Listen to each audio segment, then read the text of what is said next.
Hi, my name's Stuart Quinn. I started a series of videos in regards to some issues I've been having with my Indian motorcycles. I did say I would continue the story, which I am now. Hopefully you've had a chance to look at part one, which basically explains a bit about how I got into Indian motorcycles, the adventures we've had, and how we've tried to use them. I started out, briefly I'll just go through. I started out obviously getting the Scout, had that resprayed, a few parts put onto it. Wife didn't really want to go on the back of that, so we ended up getting a Darkhorse. So the Darkhorse we were using for what we intended it for, was go touring, travelling, meet people, and that's basically what we did. I don't tear around on them, I ride them sensibly, and most of the time when we're touring it's the two of us, cruise control, just going to visit people and use it for what it was designed for. So I started getting issues. So if you go to part two, you'll find a video explaining briefly what all the issues were. There were quite a few.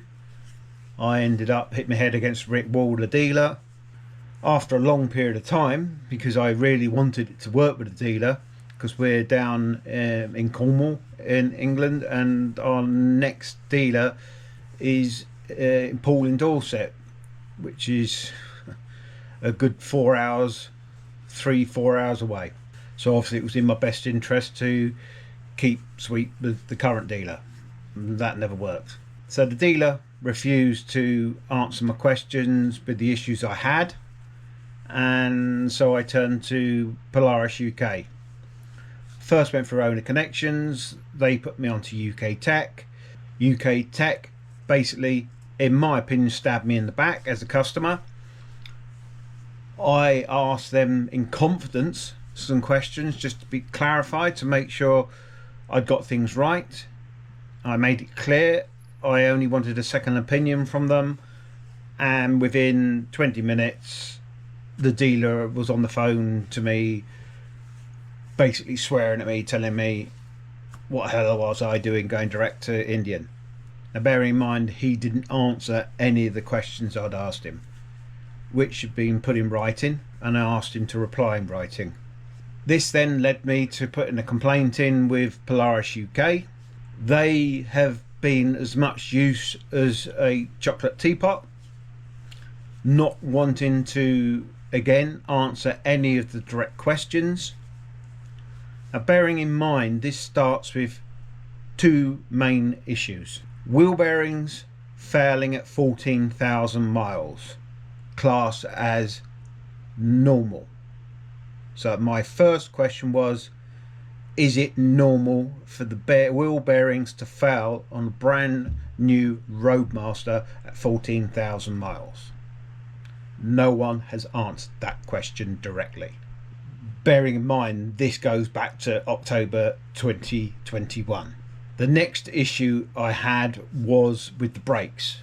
The dealer had trouble getting the brakes set correctly. For over 4 months, he had it in 3 times, I think at least 2 if not 3 occasions, replaced rear brake pads. He then said there was an ambient air temperature fault, there was the fuel issue. I think I've been all through this before. I was losing 40 to 60 miles a tank. It wasn't freewheeling. So he would never answer why suddenly, after the 25,000 service, when he actually serviced the calipers and discovered the rear brake disc was blue, that through that whole period there hadn't been a brake issue. I find that hard to believe. Why was I losing that amount of fuel and it wasn't running correctly for that amount of time? Now once he did the caliper, it was fine. It's been fine ever since. So there was definitely something wrong with the brakes. So I wrote to him, asked him clearly, if my issues weren't down to the calipers that you reset, what did you repair to sort the fuel out? To date, nothing, no reply at all. Same question has been put to Polaris. Are you happy with this? Again, nothing. They will not reply to that exact question. So then that forced me to use a second dealer, which you'll see in part 3. So I had to go to Paul in Dorset. Ended up, I left here at around 6 o'clock in the morning, got back at 8 o'clock at night. Now, I said in that video I would give you a rundown of what was found. Now obviously it's been a long time since I've made these videos. Now in between all this I had a stroke, a mild stroke. A couple of the videos I've done, you will see that I haven't been talking very coherently or very well at all. So the bike, I rode the bike to More Speed Racing. They serviced it for over 5 hours. I gave them a list of things they needed to check, and brakes was one of them, sensors, clutch. So they 5.5 hours they spent on the bike. Now they didn't come back to me till 5 o'clock, so that left me not many options on how to get home. Now I'd had friends, which again you would see in that video. One of them was on a trike. He was waiting to see if I needed to be brought back and the bike had to stay. But no, 5 o'clock, they then told me there was issues. They said the ABS sensor was seized on, so they couldn't change it, didn't want to attempt change it in case they broke something, and they thought it was too difficult. And also they then told me that the calipers were filthy, hadn't been looked at for months and months. Now bearing in mind a few weeks earlier it was in at the other dealer, the local dealer, and they've actually put on the service sheet and charged me for a service to the calipers. So that wasn't done. So I relayed this to Polaris as well, Polaris UK. Again, nothing. They're happy with that. They're happy that one dealer's charged me for something they didn't do, and another dealer has reported it in this. It's actually written on their service sheet. So Polaris are happy for me to drive a motorcycle with defective brakes. So they're happy for my life to be put in danger. So obviously I'm not happy about that. So once they gave me this news, I then had to make a quick decision. I said to them, right, order the caliper if it needs a new one, which they said it did. I did ask, can you get a seal kit for it? They said no, it has to come as a complete part. So then I asked them to order the part, book the bike in, and the ABS sensor.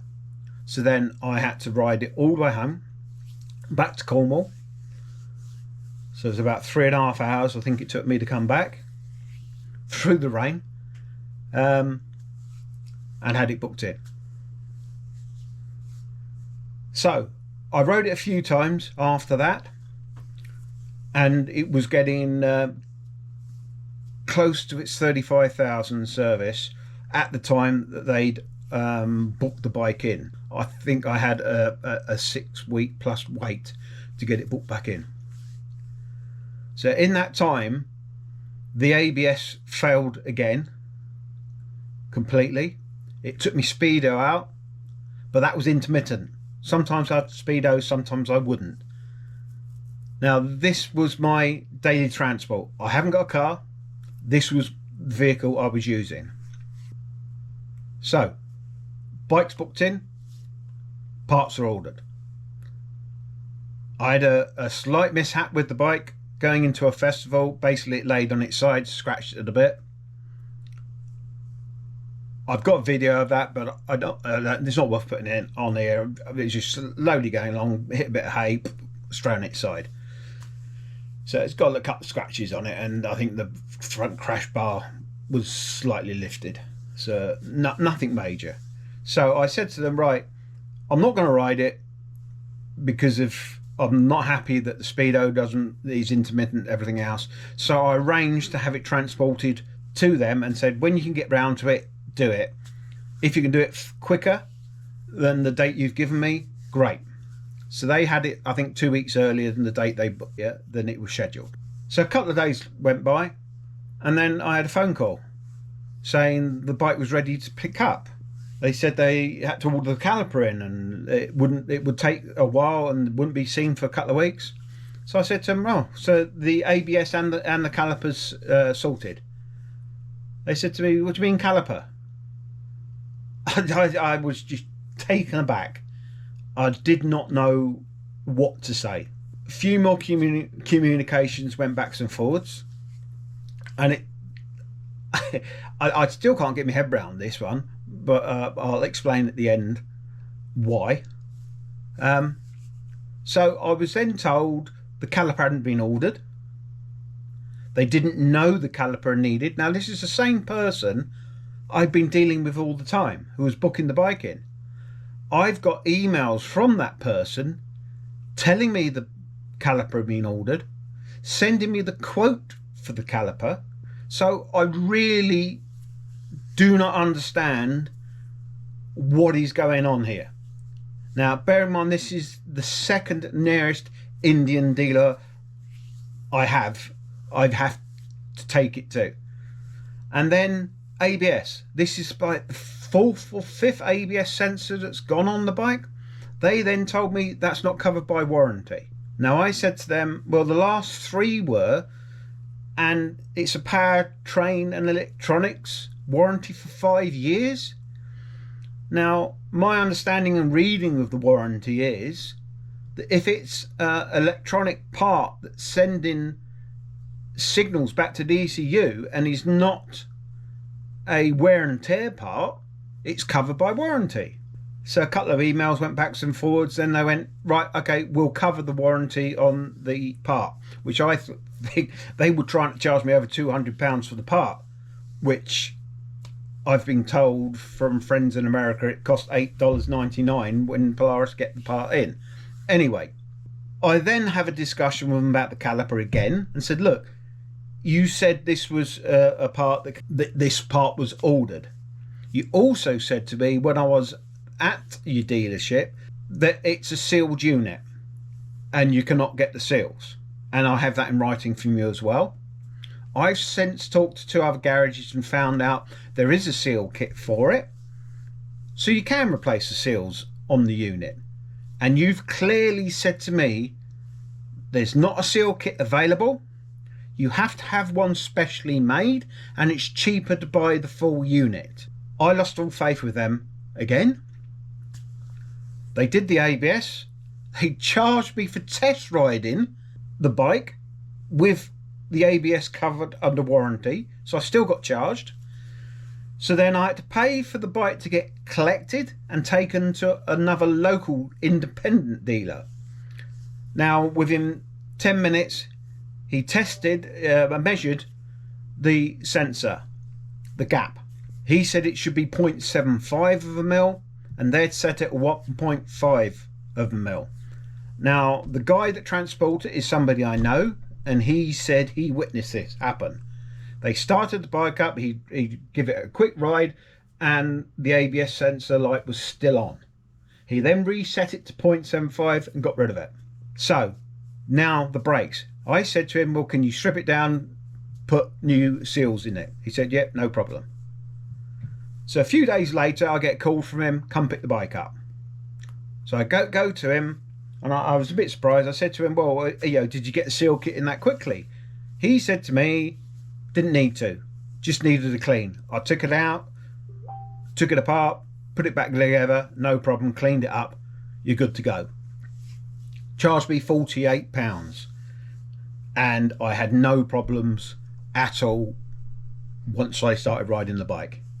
Previous to this, I was getting a kickback in the back rear brake, and that was ever since I had the drivetrain and drive pulley done by the local garage, who was supposed to have serviced the caliper and didn't, but charged me for it. So I'm at a loss. I really don't know what to say. I've conveyed this information to Polaris. They don't care. Polaris UK do not care. So then I started writing to Polaris in America. I have friends out there. They gave me a few emails to try, and that's what I did. We attended Indian Bike Week August 23.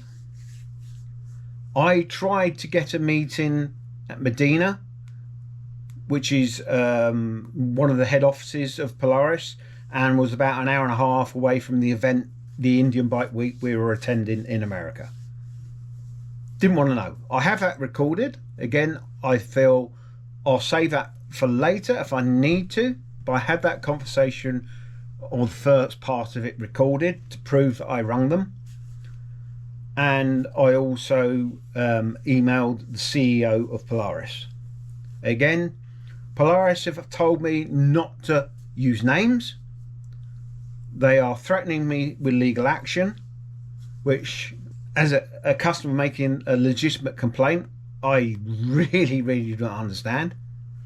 And also, bearing in mind what I've been through with a mild stroke. So, situation I'm in at the minute, Polaris UK don't want to know. Polaris America, I'm not allowed to talk to. Now, I did have an email back from the CEO of Polaris, who said he would get his team onto it and sort it out or deal with it. To this date, nobody has contacted me other than Polaris UK. So I can just assume all they've done is passed it straight back. The CEO email probably goes to a generic office, not the actual person. So they've just thought, right, that goes in a tray for Polaris UK. So then I still have to deal with the people I'm complaining about. That's where we are with this video, which is not really any further forward than I was before. So I've still got a Roadmaster, which I can't use.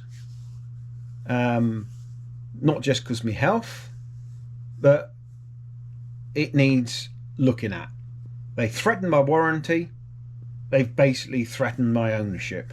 But I'll explain a little bit more and a bit more detail in the next video, where I can go through some of the communications between the dealer, what the dealer has refused to do.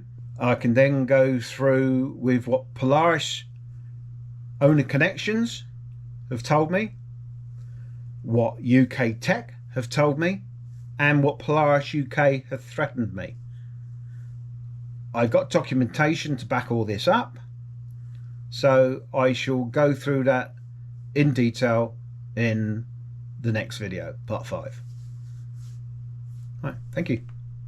What I will ask is if anyone else watching this has had similar experiences or problems with their motorcycles, that they would like to comment below, because that is one thing which I still think is funny. Polaris UK have said that they don't believe what I say because I'm the only one complaining. So I've had poor service, which I've got all the documentation to prove. I've got a Friday afternoon bike, which all the documentation proves. And I've had really bad communication back from Polaris UK. And again, I've got all the documentation to prove that. But because no one else has moaned, it doesn't matter. So, yeah, would help me very much if you would comment below.